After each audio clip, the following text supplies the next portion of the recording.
Versículo de número 1. Aleluia. A minha tradução vai estar um pouquinho diferente da dos irmãos, tá bom? Mas vai ser o mesmo entendimento. Quem tiver com a BKJ vai estar um pouquinho mais diferente. Quem tiver com a traduzida da Almeida antiga vai estar mais diferente ainda. Amém? Glória a Deus. Que diz assim, capítulo 17. Todos encontrou? Glória a Jesus. Que diz assim: então Elias, o tisbita, ou em algumas traduções vai estar tebista, dos moradores de Gileade, disse a Acabe: vive o Senhor Deus de Israel, perante cuja face estou, que neste ano nem orvalho nem chuva haverá, senão segundo a minha palavra. Versículo de número 2. Depois veio a ele a palavra do Senhor dizendo: vai-te daqui, vira-te para o oriente e esconde-te junto ao ribeiro de Querite, que está diante do Jordão. E há de ser que beberás do ribeiro, e eu tenho ordenado, preste atenção nisso, e eu tenho ordenado aos corvos que ali te sustentem. Foi, pois, e fez conforme a palavra do Senhor, porque foi e habitou ao ribeiro de Querite, que está diante do Jordão. Você que pode, se assente e louve a Jesus, por favor, com as palmas. Glória a Deus. Aleluia. Oh, glória. Aleluia. Enquanto estou aqui, irmão, a minha alma se acendeu ao céu. E o Senhor está mandando eu dizer a alguém aqui, antes de começar a pregar, vai ter renovo nessa casa. Para alguém aqui vai ter renovo nessa casa. Aleluia. O Senhor manda dizer a alguém aqui que a palavra hoje não foi em vão. Teve gente que veio aqui atrás de revelação, mas o Senhor está mandando eu dizer a alguém aqui: a maior revelação hoje vai ser a minha palavra, porque você precisa de renovo. Você precisa voltar a ouvir a minha voz. Aleluia. Glória a Deus. Irmãos, o livro de 1 Reis, no capítulo 17, começa com a apresentação do profeta. O profeta Elias aparece dentro de Israel, logo após Acabe se casar com Jezabel. Mas é interessante entender o porquê que Acabe se casa com Jezabel. No capítulo de número 16, o pai de Acabe, o rei por nome de Imri, começa a reinar em Israel. Em 1 Reis, capítulo 16, versículo 22, depois das divisões das tribos, ele entra em um conflito que se estendeu durante 5 anos com o rei dentro de Israel, o rei Tibna, filho de Ginate. E essa guerra foi muito sangrenta, só que porém o pai de Acabe, ele era muito audacioso, ele era inteligente, ele era homem valente de guerra. E através da sua valentia ele vence o rei e toma Israel. Ele faz um grupo dentro de Israel e o toma. E logo quando ele conquista Israel, depois das divisões das tribos, ele vai e compra de Simé, dos que estavam perto de Tiro, ele compra de Simé, por 2 talentos de prata, a cidade de Samaria. Porque a cidade de Israel, as tribos que ficaram no norte, não tinham uma capital. Ele queria dar a Israel uma capital. Só que o que ele faz? Ele compra uma capital dos que estavam em Samaria. E veja que Samaria era uma fronteira aberta para a Fenícia, para a Cilícia. Os assírios entravam e tinha todo tipo de culto dentro de Samaria. E o rei, ele se corrompe com aqueles que estavam em Samaria. E o pior de tudo, ele leva as tribos de Israel, as tribos que estavam no norte, para ficar dentro de Samaria. Por isso que houve a divisão. E os que estavam na tribo do sul não chegavam perto de quem estava nas tribos do norte. E o rei, ele se contamina e faz um pacto de aliança com o pai de Jezabel, o rei chamado, o rei de Tiro, de Etibaal. E por ele fazer esse pacto de aliança, ele começa a ter privilégios dentro de Samaria, porque ele tinha aliança com o rei de Tiro, que também governava Samaria por causa da sua alta renda. Só que acontece que o rei morre e Acabe começa a reinar no lugar de seu pai. E quando ele começa a reinar no lugar de seu pai, para dar continuidade naquilo que o seu pai fez, nas alianças com o rei de Tibna, ele pega e casa-se com Jezabel.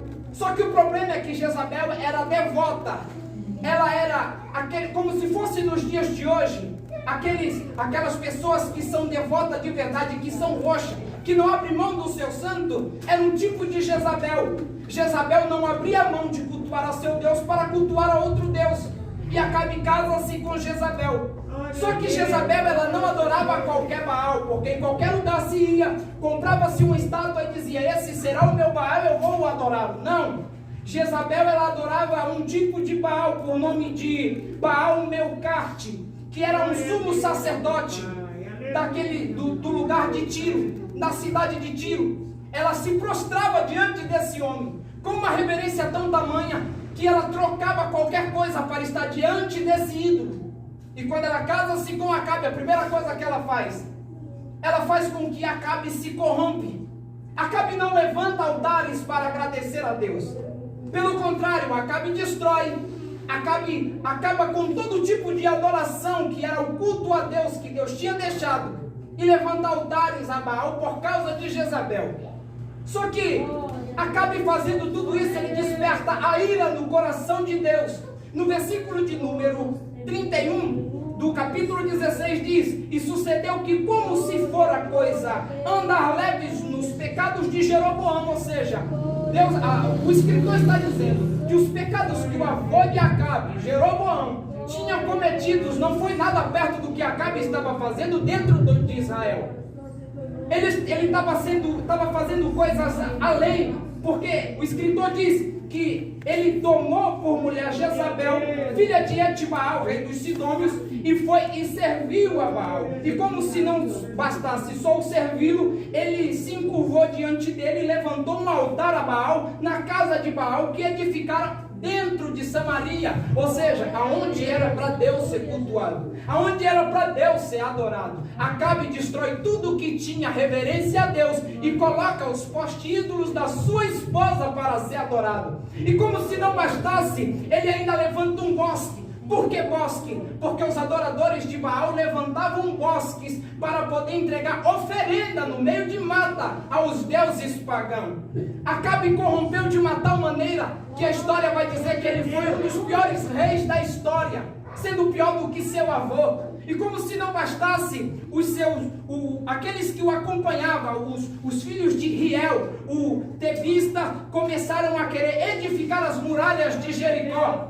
Coisa que Deus, quando destruiu, usou a boca de Josué no capítulo 6, no versículo 26, para dizer: maldito será aquele que tentar edificar os muros de Jericó de novo. Aí ele vai e coloca uma profecia dizendo: aquele que tentar edificar os muros de Jericó, Deus matará o seu primogênito, e o seu filho caçula não terá mais herdade. Ou seja, Deus vai matar todo mundo, vai acabar com a descendência. É a profecia que se cumpre sobre a vida de Riel. Quando ele está edificando, o seu filho que está edificando o muro cai sobre ele e ele morre. E como se não bastasse, para se cumprir a profecia, para Deus provar que ele não é Deus de brincadeira, quando está acabando o muro, o seu filho caçula é soterrado e acaba a descendência de Riel. Samaria se tornou o centro de Israel. Todas as tribos de Judá, de Israel, as tribos do norte se juntaram dentro de Samaria e não tinha mais culto a Deus. A adoração tinha acabado, se acabou, pararam de cultuar. Era como se o povo olhasse para Deus e dissesse: não queremos mais esse Deus, porque não podemos mais ver Ele, porque não podemos mais sentir a presença dEle. Mas por que não podemos mais sentir a presença? Porque o pecado tinha feito divisão entre Deus e o homem. Só que o interessante aqui não é olhar para o pecado que está destruindo o povo.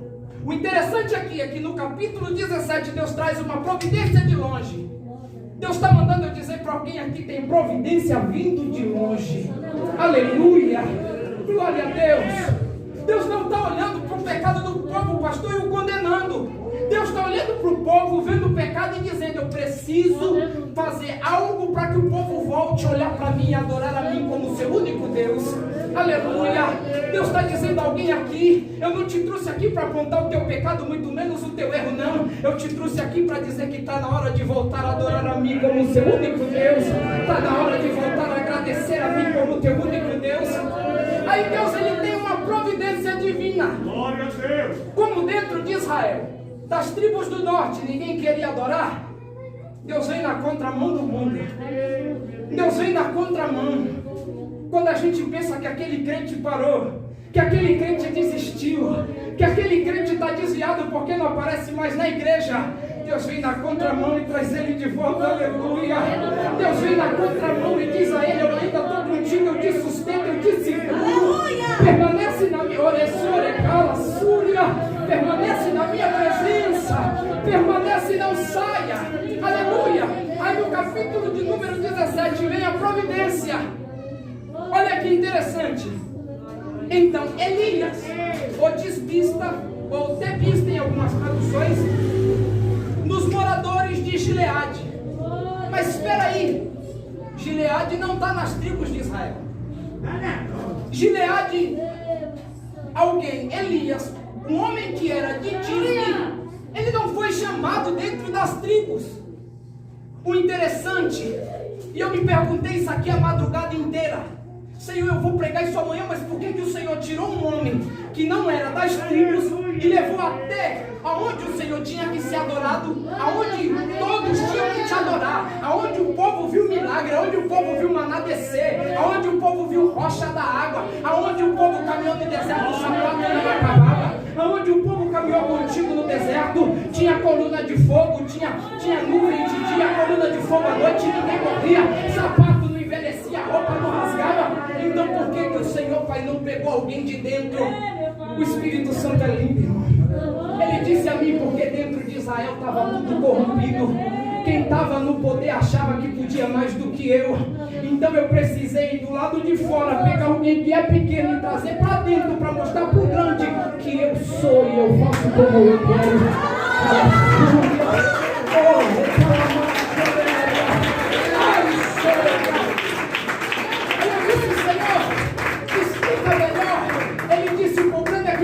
Gente que está do lado de dentro,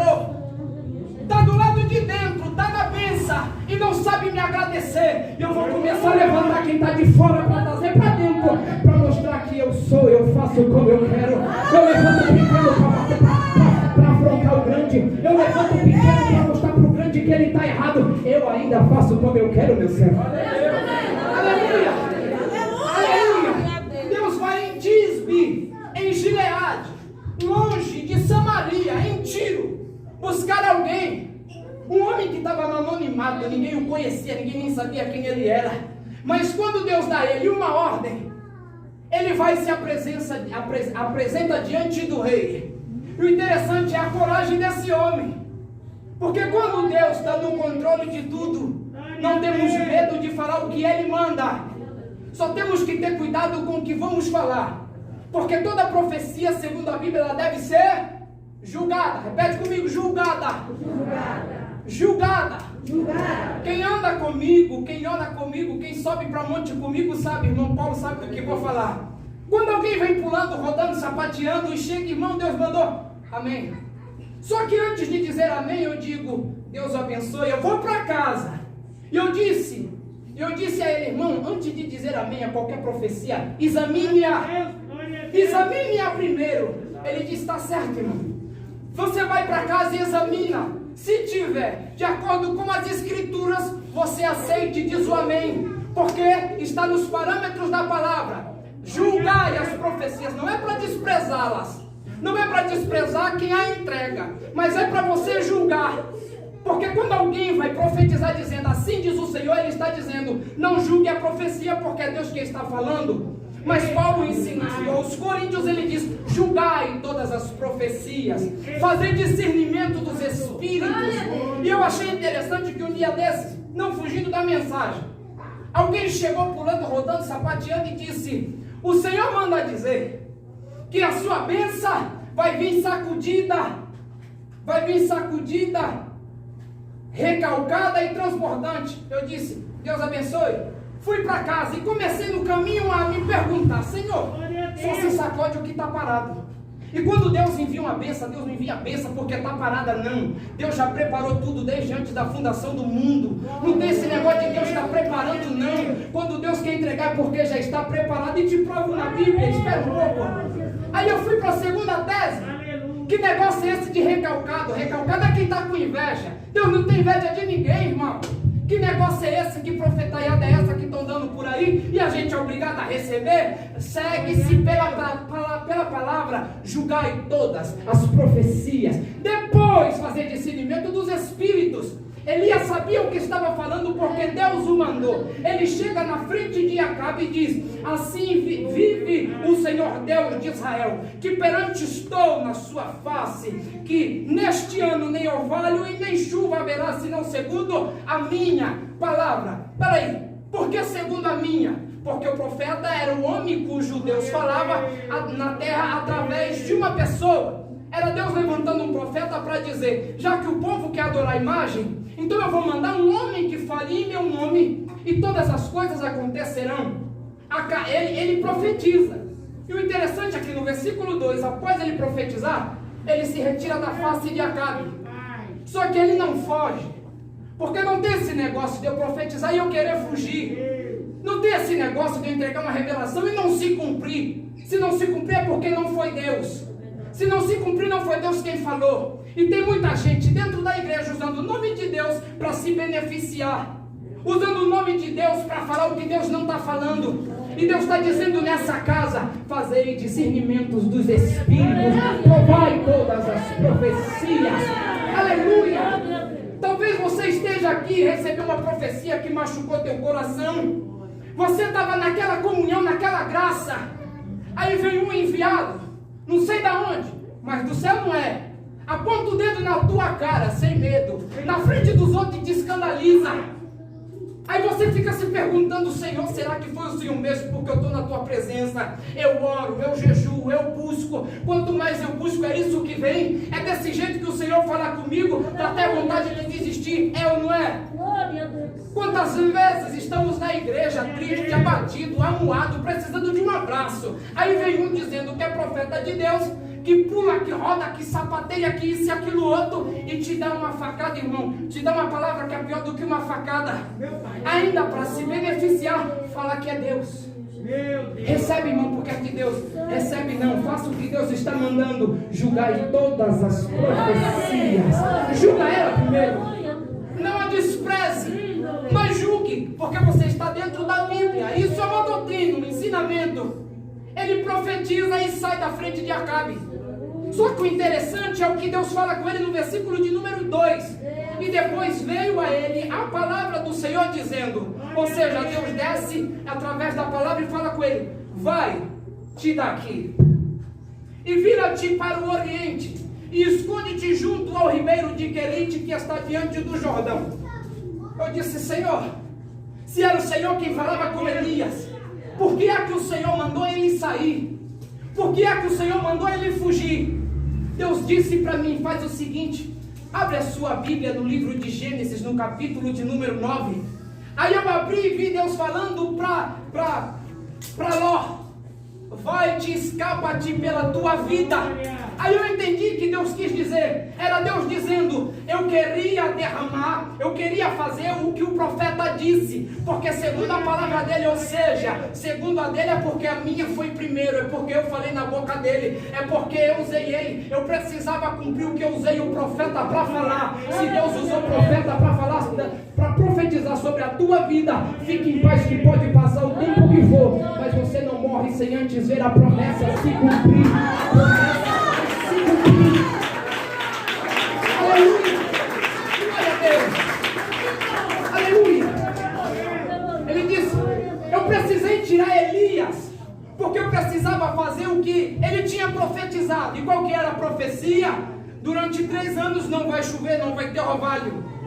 Eu disse: Senhor, mas por que o Senhor não deixou ele dentro de Samaria e fez com que o corvo levasse a ele, a água do ribeiro derramasse sobre ele? Aí Jesus disse, aí o Espírito Santo falou comigo: você é duro de entender as coisas. Quando eu preciso castigar algum servo meu, eu preciso cumprir a minha palavra. Eu não poderia deixar Elias lá, porque se ele estivesse lá, o povo ia o perseguir, porque somente ele ia ter. Mas eu precisava tratar com o meu povo no particular. Eu precisei chamar o meu povo em particular para tratar com eles. E precisei tirar Elias de cena. Eu precisei tirar Elias de cena. Está na hora de muitos Elias que estão com o ego levantado sair de cena e deixar só Deus brilhar, deixar só Deus trabalhar, deixar só Deus mostrar a glória dele. Não precisa pular dizendo que é Deus, não. Está na hora de você sair de cena e deixar somente Deus aparecer. Deixa só Deus aparecer, deixa só a glória dele, deixa só a graça dele. Aleluia! Eu precisei tirar Elias de lá para cuidar dele, porque a palavra foi que não ia chover. Eu precisava tratar com o meu povo. Então eu precisei o tirar de lá. Mas o interessante é que Elias profetiza. Depois que profetizou, dá ouvido à voz de Deus e se retira. E o que acontece? O céu se cessa. Não chove mais. Não tem chuva. Mas quando Deus chama, Deus cuida. Deus está mandando dizer a alguém aqui: Ele te chamou para cuidar de criança dentro da igreja. Te preocupa não, porque Ele cuida.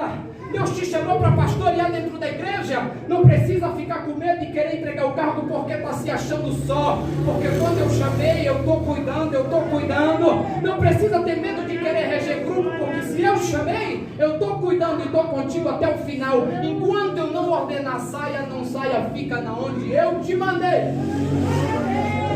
Elias está ouvindo a voz de Deus e vai para junto do ribeiro de Quiriate.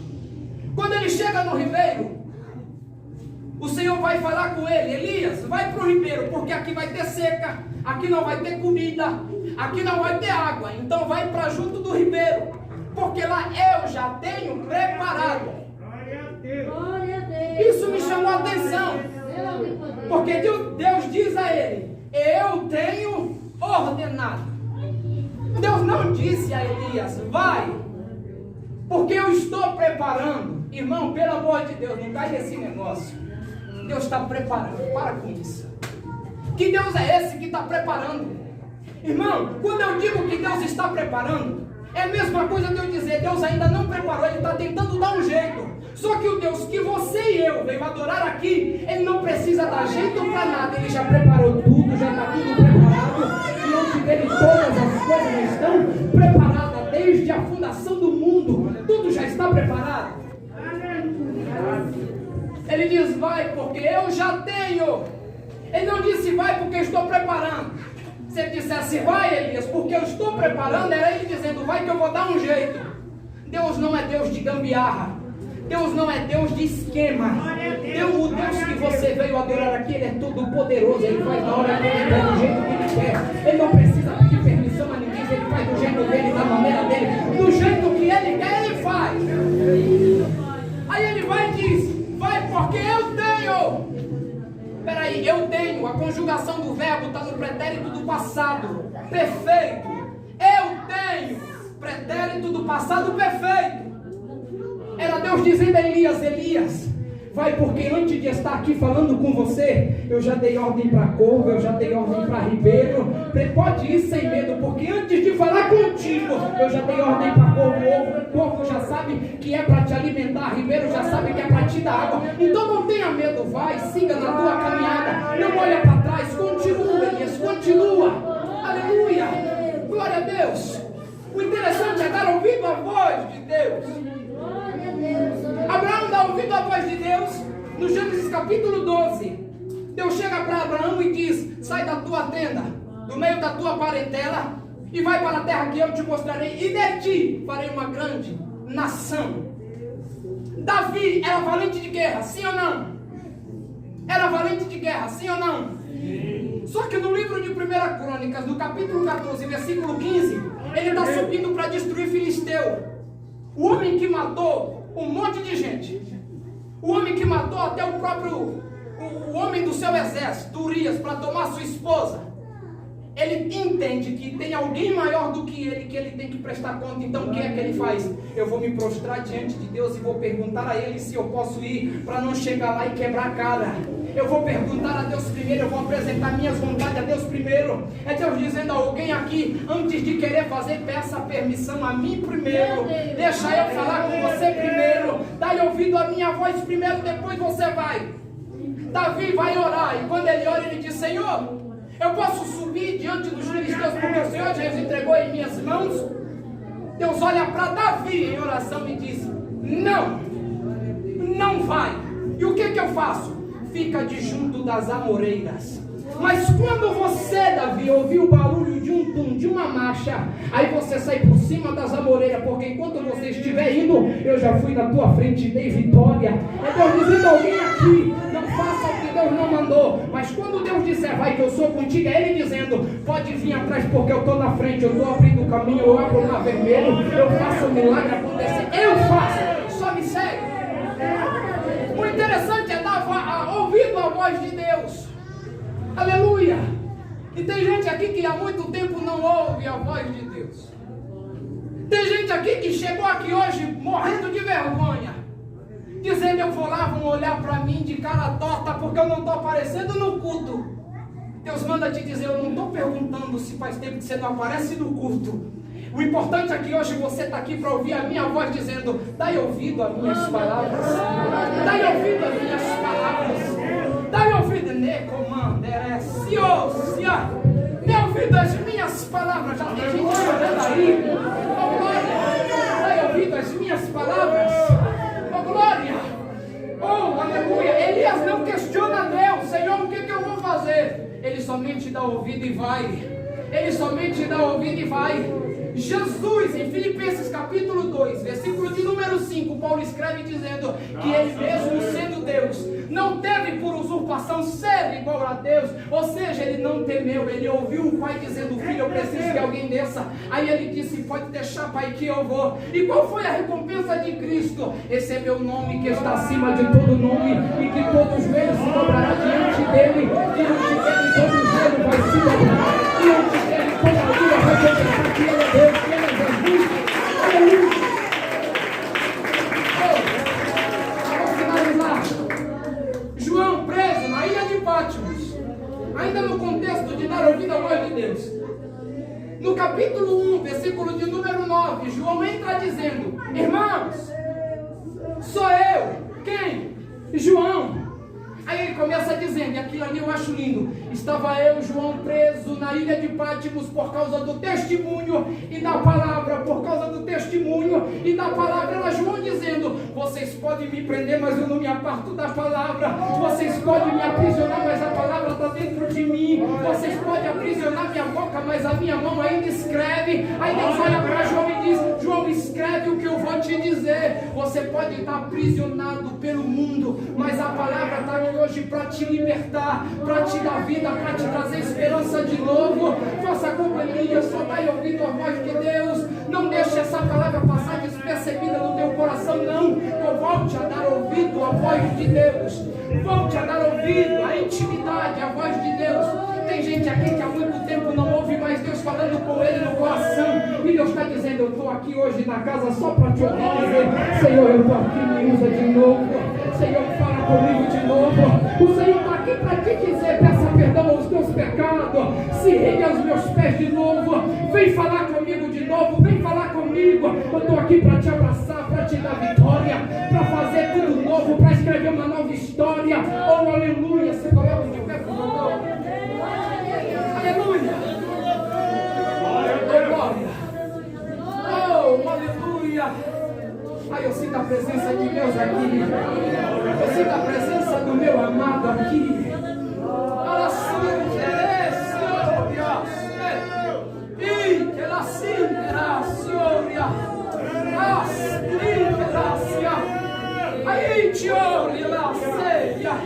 Enquanto eu estava vindo para cá, o Senhor disse para mim: está na hora de voltar, meu servo.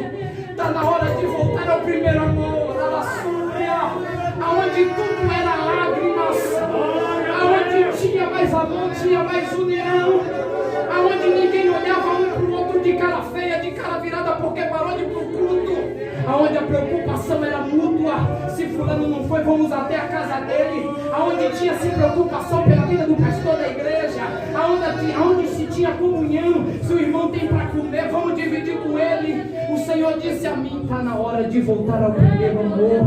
Volta de novo, volta de novo. Não se perde, não, volta. Volta de novo ao primeiro rei.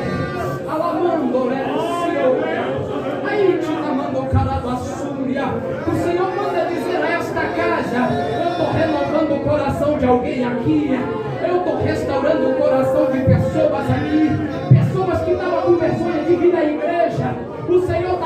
nesta casa. Não te envergonhes, porque eu estou abraçando a tua alma. Eu estou abraçando o teu espírito. Eu estou abraçando a tua alma de novo. Eu vi a tua oregolécia. Aí te oremanda.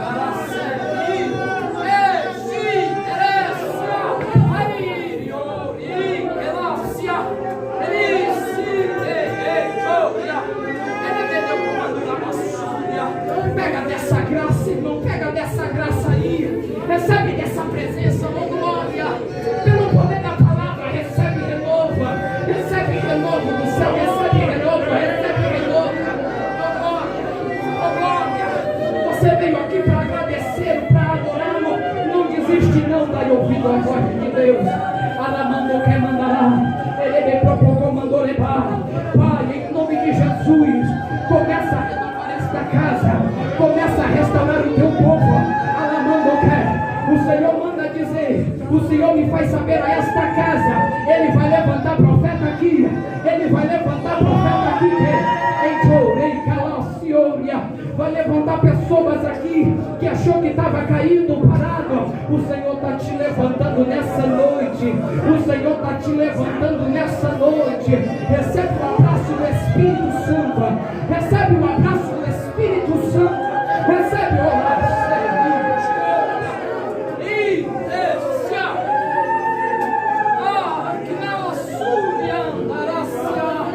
Recebe o abraço do Espírito Santo.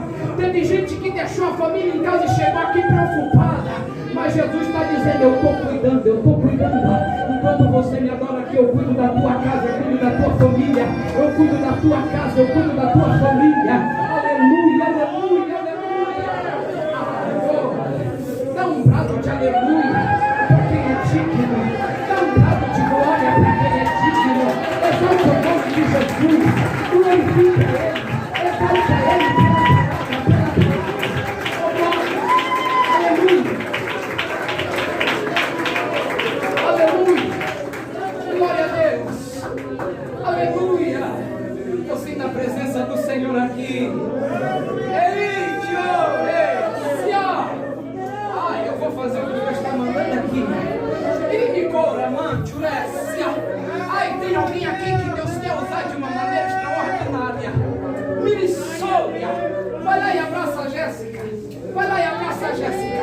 Quando você abraçar, o fogo vai pegar. Ela não vai se abrir, ela vai chorar. Aí, tio. Aí, tio.